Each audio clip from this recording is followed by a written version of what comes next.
한때 청약 경쟁률 234대 1을 기록했던 신도시가 있었습니다. 기사를 한번 살펴보겠습니다. 헬스테이트 22년 4월 분양을 했었습니다. 그런데 최고 경쟁률 234대 1, 그리고 평균 경쟁률은 80대 1이 될 정도로 분양을 못 받아 안달이었습니다. 분양가는 99 타입 기준으로 5억 원에서 5억 중반 사이였습니다. 이곳은 어딜까요? 여러분들이 아시기 쉽도록 최근에 화제가 됐던 뉴스 영상을 하나 공유드리겠습니다. 주방 위 곳곳에서 물이 쏟아져 내리고 있습니다. 바닥은 이미 흥건한 상태인데요. 혹시 감이 잡히시나요? 맞습니다. 바로 우리가 잘 알고 있는 인천에 위치한 검단 신도시입니다. 인천 검단 신도시는 최근 왕릉뷰 아파트로 공사 중단에 이어 철거까지 될 위기를 가지며 굉장히 큰 화제가 됐었습니다. 다행인지는 모르지만 최근 건설사가 문화재청의 1심에서 승소하면서 무사히 공사를 마쳤고 최근에는 입주를 진행하고 있다고 합니다. 이렇게나 청약 경쟁률이 높았고 누구나 검단의 아파트를 분양받지 못해 안달이 났었는데 한때는 늦기 전에 검단 도시에 탑승하라 라는 말도 안 되는 짤이 돌기도 했었습니다. 그렇게 한때 검단이 뜨거웠을 때 검단의 대장단지 아파트에 인접해 있는 검단 신도시 프로지오 더 밸류 84 타입이 8억 5천만 원이라는 신고가를 경신하기도 했었습니다. 이 아파트의 분양가는 4억 5천만 원이었는데 2배 가격에 실거래를 찍은 겁니다. 이때만 해도 너도 나도 검단의 분양을 받아야 하나 생각했고 지금이라도 분양이 아닌 매매를 해야 막차를 탈 수 있는 거 아닌지 고민을 했었습니다. 하지만 23년 2월 한때 8억 5천만 원 신고가를 찍었던 프로지오 더 밸류가 4억 6,500만 원에 거래가 되면서 이전의 분양가로 다시 돌아오는 충격적인 거래가 발생하게 됐습니다. 혹시 4억 6천만 원이 아직도 비싸다고 생각하시는 분이 있나요? 그리고 혹시 더 떨어져야 한다고 생각하시는 분들도 있을까요? 사실 이뿐만이 아닙니다. 한 아파트는 40평대가 4억대에 거래되고 있기도 하고 30평대는 전세 1억 원대에도 임차인을 구하지 못하고 있는 상황입니다. 얼마나 임차인을 모시기가 어려우면 임대인이 대기업을 다닌다는 점도 장점으로 내세우며 집을 홍보하고 있는 걸까요? 심지어 요즘에는 집을 구하는 임차인분들이 집주인의 재무 상태가 얼마나 건전하고 내 전세금을 제대로 지킬 수 있는지 없는지에 대해서 면접까지 본다는 소문도 들리니까 지금 검단 신도시의 상황이 얼마나 심각한 상황인지 다시 한번 느낄 수 있었습니다. 검단 신도시는 한때 왜 이렇게 뜨거웠을까요? 또 그리고 다시 왜 이렇게나 빨리 인기가 식어버리고 서로 임차인 모시기 경쟁에 나서는 도시가 돼버린 걸까요? 이번 영상에서는 검단 신도시의 3대장 아파트라고 불리는 일명 호우금의 분양가, 최고가, 최저가, 그리고 네이버 호가를 알아볼 예정이고 이어서 검단 신도시가 왜 이렇게 청약에 흥행을 했었고 그리고 부동산 하락기에 접어들며 왜 이렇게 빠르게 인기가 식어버렸는지 그 이유에 대해서도 함께 알아보고자 합니다. 여러분, 앞으로의 영상이 기대가 되신다면 좋아요와 구독 한 번씩 부탁드리겠습니다. 그럼 본격적인 영상 시작하도록 하겠습니다. 그럼 지금부터는 검단 신도시의 위치를 먼저 알아보겠습니다. 검단은 서울 옆 인천에 위치하고 있고 인천 중에서도 서구에 위치하고 있습니다. 서구 중에서는 검단 신도시는 보시는 것처럼 우측에 위치하고 있습니다. 그리고 검단 신도시는 총 5개의 동으로 이루어져 있습니다. 우선은 본격적인 검단의 입지를 알아보기에 앞서 검단 신도시의 3대장이 위치하고 있는 원당동으로 한번 가보겠습니다. 우선 3대장의 위치입니다. 여기 검단 신도시에 거주하시는 분들은 검단 3대장을 호우금으로 부릅니다. 21년 6월에 입주한 1168세대의 호반 서밋, 22년 1월에 입주한 1268세대의 우미린 더 시그니처, 21년 7월에 입주를 시작한 1452세대의 금호 어울림 센트럴의 앞글자를 순서대로 따서 호우금입니다. 아무래도 인천 1호선 역세권에 초중고를 끼고 있고 바로 앞에 상권도 함께 누릴 수 있기 때문에 대장 아파트로 취급받고 있는 것 같습니다. 어느 곳이나 마찬가지입니다. 서울로 이어지는 역과의 접근성, 그리고 학군, 또 상권까지 가깝다면 당연히 그 지역의 대장이 되는 원리입니다. 우선 호반 서밋의 분양가, 실거래가, 그리고 네이버 호가를 먼저 알아보겠습니다. 84 타입 기준으로 분양가는 4억 원이었습니다. 매우 저렴했죠. 그랬던 아파트가 최고가는 8억 2천만 원까지 실거래를 찍게 됩니다. 그리고 나서 23년 2월에는 무려 50%나 폭락한 4억 초반의 거래가 되고 있는 모습을 보여주고 있습니다. 네이버 호가도 한번 보겠습니다. 4억대에서 더 떨어져야 한다고 생각하시는 분들도 있을 수 있겠지만 네이버 호가는 6억 초반에 형성되어 있습니다. 그리고 역시 대장단지답게 앞에 봤던 1억대 전세가는 찾기가 어렵고 2억 후반대의 전세를 이루고 있습니다. 다음은 우미린 더 시그니처 84 타입입니다. 최고가는 7억 4천만 원을 찍었었고 최저가는 4억 후반대에 형성되어 있습니다. 분양가는 4억 초반대였기 때문에 점점 분양가로 회귀하고 있는 모습을 보여줍니다. 하지만 네이버 호가로는 아직 집주인들이 잘 버티고 있는 모습을 보여주고 있습니다. 호가는 6억 8천만 원에 형성되어 있고 전세는 2억 5천만 원에서 3억 사이의 가격을 형성하고 있습니다. 2억 5천만 원은 조금 급한 집주인이지 않나 생각합니다. 다음은 3대장의 마지막인 금호 어울림 센트럴 84 타입입니다. 최고가는 7억 9천만 원을 찍었었고 최저가는 4억 초반대에 형성되어 있습니다. 가끔 직거래이기 때문에 시세랑 영향이 없다고 말씀하시는 분들도 있습니다.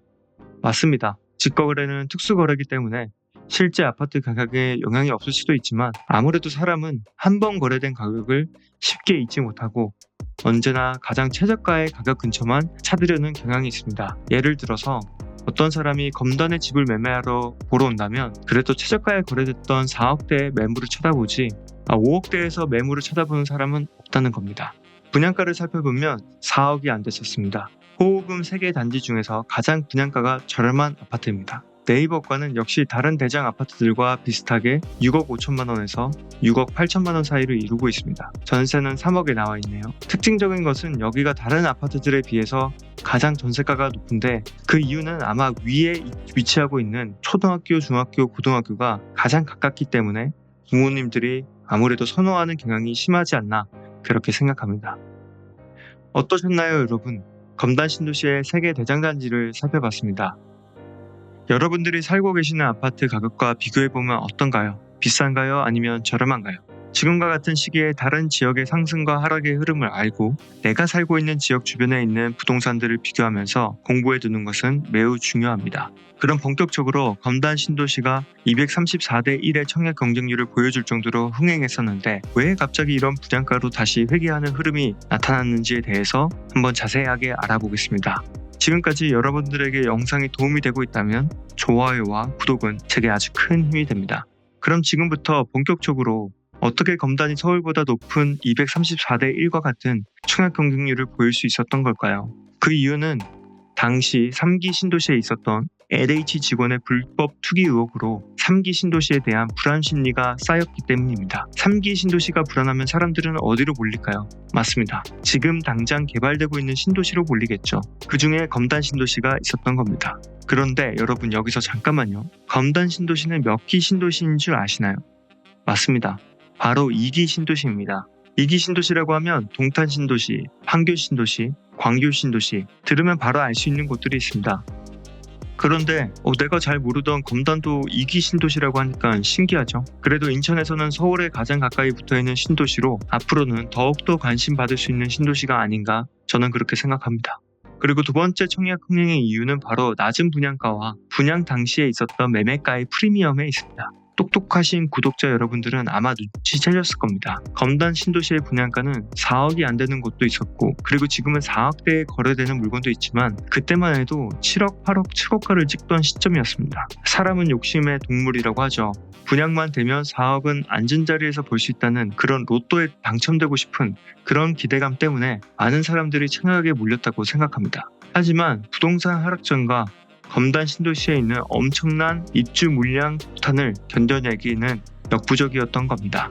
검단 신도시에 매년 필요한 적정 수요량은 3,000세대입니다. 그런데 2022년에는 2만 세대의 신규 아파트가 공급됐고 2023년에는 1만 6천 세대의 신규 아파트가 공급되고 있습니다. 2년간 6천 세대만 있으면 되는데 무려 6배인 3만 6천 세대가 입주되는 겁니다. 아직 인프라도 제대로 갖추어지지 않은 곳에 3만 6천 가구가 여기 검단 신도시에 들어올까요? 이렇게 많은 물량은 도대체 언제 소화될 수 있을까요? 이제부터는 검단 신도시가 왜 분양가로 다시 돌아가고 있는지, 검단 신도시가 가지고 있는 입지에 대해서 알아보고, 그리고 왜 이 입지가 이토록 힘이 없는지에 대해서도 같이 한번 알아보겠습니다. 영상이 여러분들께 도움이 되고 계시다면 다시 한번 좋아요 부탁드리겠습니다. 먼저 검단에는 아직 들어온 지하철이 하나도 없고 갖추어진 인프라가 부족합니다. 즉 아직 사람이 살기에는 불편한 점들이 한두 가지가 아니라는 거죠. 교통 호재들을 한번 살펴보겠습니다. 먼저 2024년에는 인천 지하철 1호선이 들어오게 됩니다. 상당한 호재입니다. 1호선이 들어오게 되면 검단 신도시에서 서울역까지는 30분 만에 갈 수 있게 됩니다. 다음으로 아직 확정된 이슈는 아니지만 검단 신도시의 GTX-D 노선도 고려되고 있다는 것은 상당한 호재입니다. 지금까지 설명드린 교통 호재에서 가장 중요한 것이 있죠. 바로 아직 아무것도 완공된 게 없다는 사실입니다. 검단 자체에 직장 수요가 있는 것도 아니고 사실 주변 업무지구의 배드타운 역할을 하고 있는 게 현재 실정입니다. 그렇기 때문에 30평대 전세 1억이라는 어떻게 보면 신도시에는 찾아보기 힘든 그런 말도 안 되는 전세가가 나오는 겁니다. 두 번째로 검단 신도시가 현재 분양가로 다시 돌아갈 수밖에 없는 이유는 아직 개발되지 않고 인프라가 부족한 검단 신도시가 주변에 있는 다른 도시에 비해서는 너무 부족하다는 점입니다. 검단 신도시 대신 선택할 수 있는 주변 신도시가 어디가 있죠? 바로 파주 신도시, 김포 신도시, 청라 신도시, 그리고 가장 깔끔한 송도와 같은 도시들은 검단 신도시보다도 인프라가 잘 구축되어 있고 교통도 좋습니다. 더불어 인천 부평구나 계양구에도 새 아파트가 공급이 많기 때문에 검단 신도시의 매력은 당장은 떨어질 수밖에 없는 겁니다. 마지막으로 검단 신도시의 하락 이유, 아마 모든 분이 예측하신 게 있을 겁니다. 아파트 팩트를 구독하고 계시는 구독자분들이라면 아마 아실 수 있을 겁니다. 맞습니다. 바로 메가급 입주 폭탄입니다. 인프라가 잘 갖추어져 있고 서울 접근성이 좋다면 이런 물량 폭탄은 금방 소화가 될 겁니다. 하지만 아직까지 지하철도 한 노선도 들어오지 않았는데 다만 가구가 들어오면 어떻게 될까요? 불을 보듯 뻔하다고 생각하지 않나요? 물론 검단 신도시의 매력은 많습니다. 서울과 인접해 있기도 하고 매우 큰 규모의 이기 신도시로 좋은 환경을 조성할 것이면 틀림없습니다. 옛날에는 허허벌판이었지만 분명 천지개벽할 것입니다. 하지만 지금의 검단은 교통도 좋지 않고 인프라도 매우 부족합니다. 더불어 다른 도시들에 비해 매력도가 상당히 떨어지기 때문에 그만큼 사람들의 선택을 받지 못한 곳입니다. 어떠십니까 여러분? 영상 재밌게 보셨나요? 그리고 검단 신도시에 대해서 잘 알게 되셨나요? 영원한 하락장은 없다고 합니다. 그리고 영원한 상승장도 없다고 하죠. 물론 지금은 하락의 끝이 보이지 않을 정도로 집값이 심하게 흔들리고 있습니다. 그리고 영끌을 한 투자자들은 비명을 지르고 있죠. 하지만 입주 물량은 언젠가는 소화될 것이고 검단의 교통과 인프라 또한 언젠가는 좋아질 겁니다. 다만 시간이 걸릴 뿐이죠. 앞으로 검단이 걱정되는 이유도 많지만 또 동시에 기대가 되는 이유도 많습니다. 다음번 영상에서도 이번 영상과 같이 재밌는 영상으로 돌아올 것을 약속드리고 마지막으로 이 영상이 여러분들의 아파트 선택에 조금이라도 도움이 됐다면 구독과 좋아요는 제게 아주 큰 힘이 됩니다. 감사합니다. 지금까지 아파트 팩트였습니다.